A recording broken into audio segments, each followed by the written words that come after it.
teman-teman, selamat datang kembali di perjalanan saya dari Jakarta menuju Denpasar bersama PO Gunung Harta.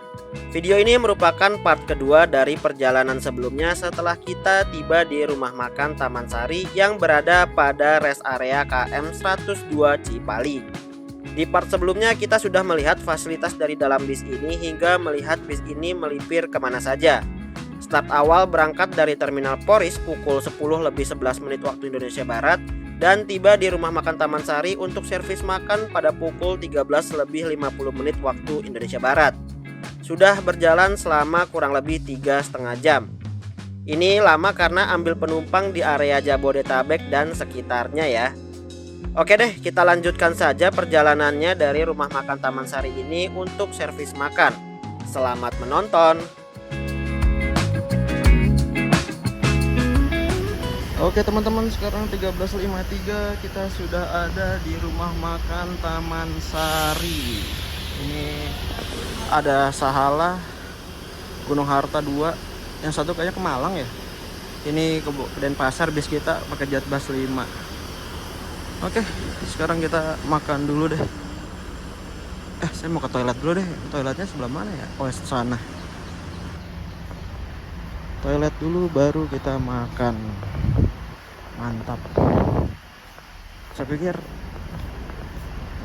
makan siangnya nanti, ternyata pas lah ya jam makan siang nih, jam 2. Oke, udah kelar dari kamar mandi. Sekarang kita lihat servis makannya ada apa aja. Ini meja khusus Harapan Jaya nih. Gunung Harta kayaknya di sini. Kita lihat. Oke, ini menunya ada apa aja. Ada bihun, tahu, sambal. Itu sama aja kayaknya. Iya, sama aja. Oh, ini kuah-kuahnya.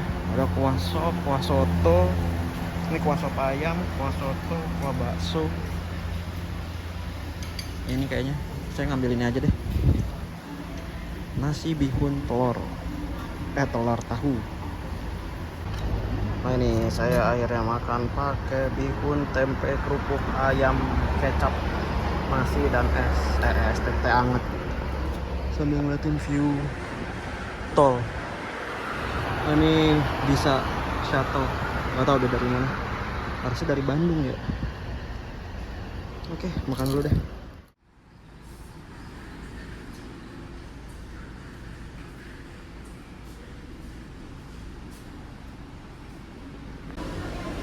Ya teman-teman, sekarang 14.15. Saya sudah kelar makan dan sudah sholat zuhur serta berjamaah asar. Tadi sih makanannya kayaknya kalau di lidah saya kurang cocok ya. Sambalnya kemanisan juga. Cuman bihunnya enak sih. Yang lainnya kurang cocok di lidah saya. Tapi tetap saya habisin karena kalau milih-milih makanan perjalanan ini gawat. Apalagi saya punya mah gini. Harus dihabisin jadinya. Ini nggak tahu mau ngapain sekarang. Kayak mau lihat-lihatnya ada apa aja. Sebelah kayaknya ada Gunung Harta lagi tuh. GHTS 14. Kemana ya? Ntar saya coba cari tahu GHTS 14 kemana.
Oke teman-teman, saat ini kita berada di sekitaran Palimanan, tepatnya di dekat exit tol Palimanan 2. Di sini kita ternyata ambil satu penumpang yang udah nunggu di Masjid Jami Al Hidayah.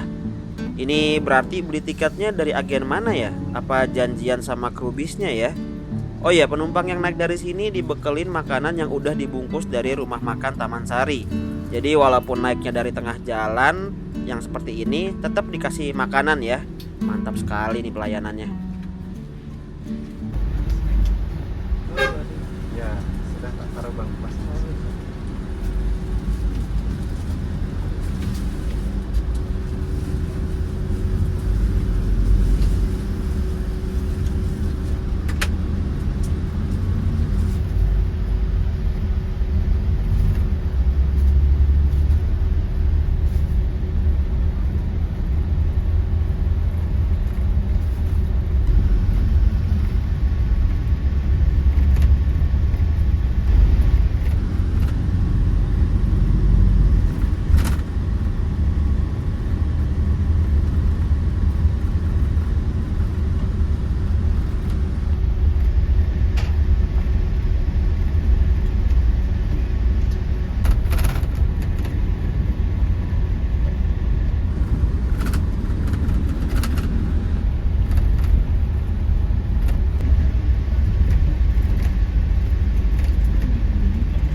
Kalau hujan di jalan gini, otomatis saya akan buka website atau aplikasi Windy untuk melihat persebaran hujannya. Ini kalau dilihat-lihat sepulau Jawa awan hujan hitam semua. Persebaran hujannya juga hampir rapat. Gokil banget ini, Jawa tertutup awan. Semoga hujannya memberikan berkah dan aman aja ya selama perjalanan kali ini.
Oke teman-teman, ini kita udah ada di Semarang, sedang mengarah ke Tol Somar atau Solo Semarang.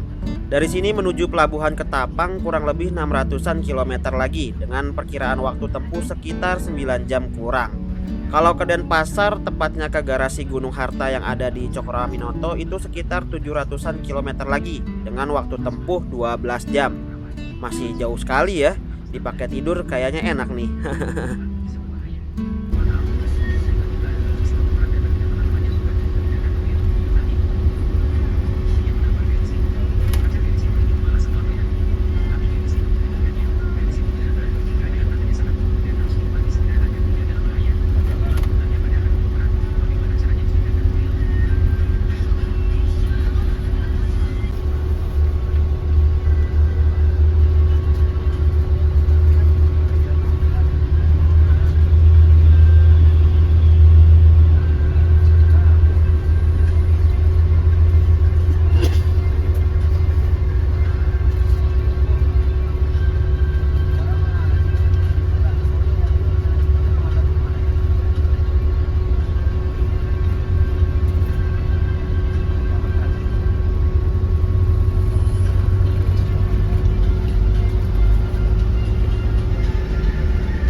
Oke teman-teman, sekarang jam 19.58. Ada di rest area berapa ini? Ini lagi isi solar dulu sambil nunggu saya ke toilet dan peregangan dulu. Lumayan kan? Ini ramai banget di sini. Ada Gudeg Yujum, ada Pring Sewu, oleh-oleh juga ada. Ini tadi saya kamar mandi di masjid nih. Nih bisnya masih berhenti isi solar. Aduh, enak nih keluar istirahat sebentar. Pegel cuy.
Oke teman-teman, kita sudah berada di ujung timur tol Trans Jawa.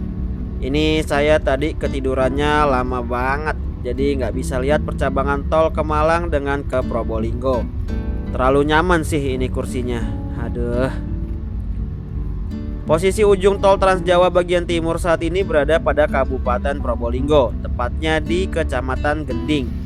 Dari sini menuju Pelabuhan Ketapang akan dilanjutkan melalui lintas Jalan Raya Provinsi Besuki, Situbondo, Taman Nasional Baluran hingga tembus ke Banyuwangi. Nantinya kita akan melewati pemandangan wajib yaitu PLTU Paiton. Pas banget nih lewatnya malam, jadi bisa lihat binar cahaya dari PLTU Paiton.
Seperti yang teman-teman ketahui, PLTU Paiton ini menjadi pemasok kebutuhan listrik untuk wilayah Jawa dan Bali. PLTU ini diresmikan oleh Presiden Soeharto pada tahun 1999 dari hasil kerjasama antara PLN, Mitsui & Co, Tokyo Electric Power Company, dan International Power PLC. Luas lahan kompleks PLTU Paiton ini mencapai 400 hektar dengan total kapasitas daya sebesar 4.600 MW. Listrik yang dialirkan ke Pulau Bali dipasok dengan kabel bawah laut. Dari Paiton didirikan Sutet hingga Ketapang, tepatnya di PLN Gardu Induk Kabel Bawah Laut di dekat Pelabuhan Ketapang. Lalu dilanjutkan dengan kabel di bawah laut Selat Bali menuju PLN Gilimanuk yang berada di dekat Pelabuhan Gilimanuk.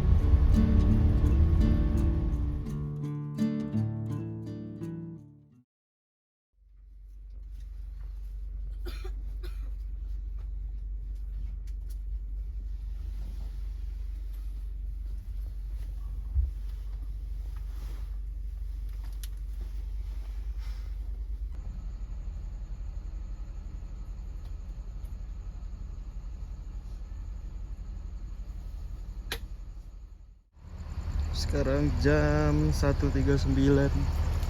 Ini bisa tiba-tiba berhenti, mati. Sebelumnya ada bis lain yang ngingetin, teriakin ke bis kita apa gitu, cuman nggak dengar saya. Ini kayak bau bensin. Di belakang juga lagi ada pengecekan. Semoga aman aja ya. Ini bala bantuan dari Gunung Harta, belakangnya juga ikut ngebantu sih. Bukan bala bantuan ya, bis di belakangnya ikut ngebantu. Aduh, ada aja. Semoga aman-aman aja deh. Terus.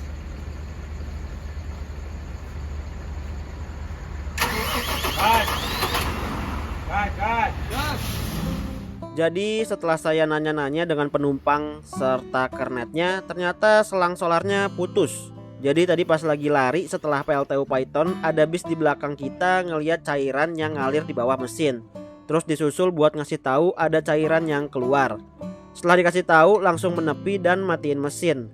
Nah kalau dilihat-lihat emang ada bekas cairan yang tumpah-tumpah di aspal dan bau minyak gitu sih.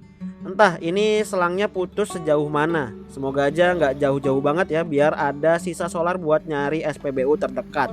Kalau abis bakal jadi PR banget nih, karena nggak bisa nyala pastinya ini bis.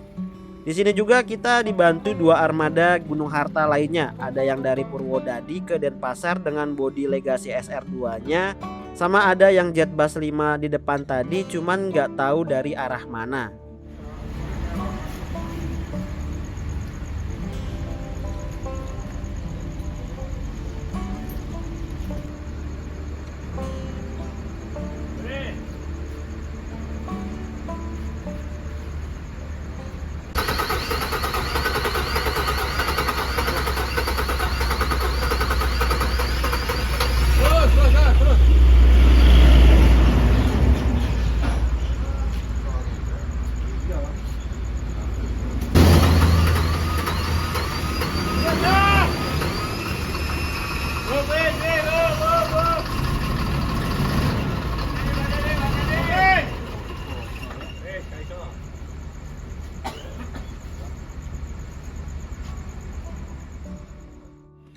Setelah dicoba mengakali untuk memperbaiki selang solarnya, tapi tetap gagal. Akhirnya bis yang membantu pamit untuk melanjutkan perjalanan. Soalnya kalau nunggu ini kelar bakal lama banget. Kasihan mereka juga bawa penumpang yang pastinya butuh ngejar waktu sampai di Bali sesuai jadwal. Kita sendiri di sini harus nunggu bala bantuan dari armada di belakangnya buat bawa spare part. Seingat saya dari unit Bandung atau Jakarta yang angkatan sore deh. Berarti ini kita bakal nunggu lama dan nyampe Denpasarnya ya sama jadwalnya dengan unit angkatan sore. Harusnya kita tuh masuk ke Tapang kalau nggak subuh ya pagi hari. Terus perkiraan sampai di Denpasar sekitar jam 9 pagi waktu Indonesia Tengah. Ya nggak apa-apa deh, namanya juga musibah kan ya, nggak ada yang tahu. Jadi sebuah cerita aja untuk pengalaman. Cuman saya kasihan sama penumpang yang mungkin lagi dikejar waktu dan krunya yang harus kerja ekstra. Oh iya, untungnya kita berhenti tuh nggak jauh dari warung-warung di sekitaran PLTU Paiton. Jadi penumpang bisa keluar jajan sambil menunggu.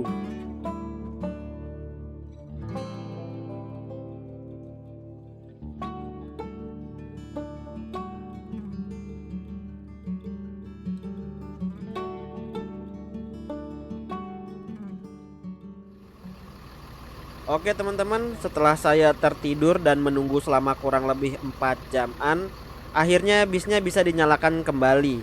Ini tadi saya nggak ngelihat armada mana yang nganterin spare partnya, soalnya saya tertidur di dalam, entah yang dari Bandung atau yang dari Jakarta.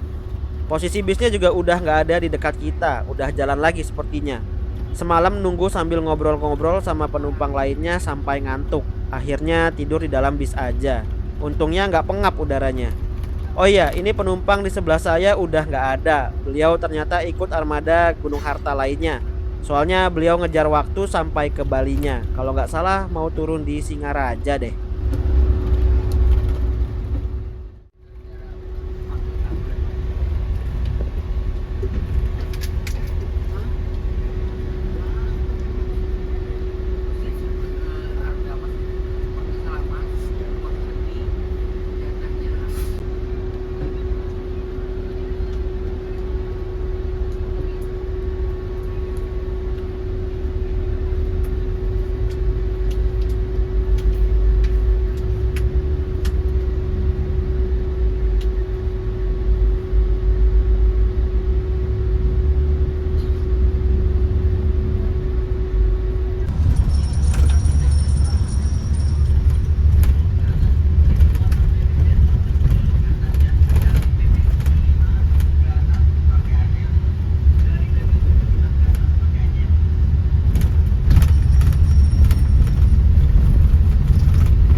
Itu di depan ada siluet gunung, yaitu Gunung Ringgit. Namanya mirip mata uang dari negara tetangga ya. Gunung ini tingginya cuma 1250 mdpl. Meskipun terlihat pendek, tapi jalur pendakian di gunung ini cukup ekstrim. Para pendaki akan dihadapkan dengan tebing yang tingkat kemiringannya dapat mencapai 90 derajat. Meskipun sulit, tapi pemandangan di atas cukup unik karena kita bisa lihat Laut Jawa. Oh iya, nama Gunung Ringgit di Pulau Jawa ini cukup banyak yang saya lihat dari maps. Ada 4 kalau nggak salah. Yang ada di Situbondo ini, kemudian ada di Pasuruan, Lumajang, dan Probolinggo dekat Gunung Bromo. Nah, Gunung Ringgit yang di Pasuruan kabarnya tidak boleh didaki karena merupakan kawasan konservasi. Mungkin teman-teman yang anak gunung lebih paham dengan banyaknya nama Gunung Ringgit ini ya.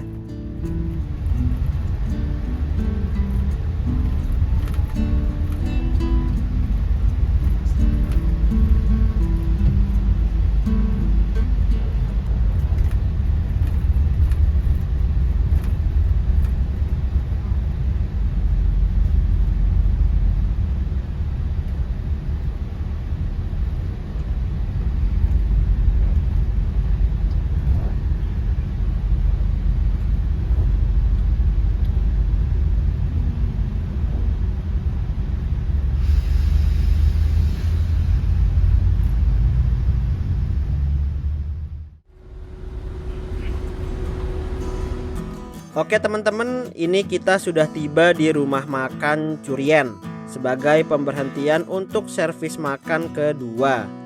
Jadi di perjalanan Jakarta Denpasar ini kita dapat 2 kali servis makan dan 1 goodie bag isi snack. Video kali ini saya potong sampai sini dulu karena sudah cukup panjang ya. Dan pastinya di video berikutnya akan memperlihatkan menu dari servis makan di rumah makan ini. Kemungkinan juga video berikutnya adalah part terakhir dari perjalanan Jakarta Denpasar. Untuk waktu tempuh sementara kita sudah berjalan selama 20 jam 10 menit. Itu sudah termasuk dengan waktu berhenti ketika bis bermasalah di Paiton. Terima kasih telah menonton videonya hingga akhir. Sampai berjumpa di part selanjutnya.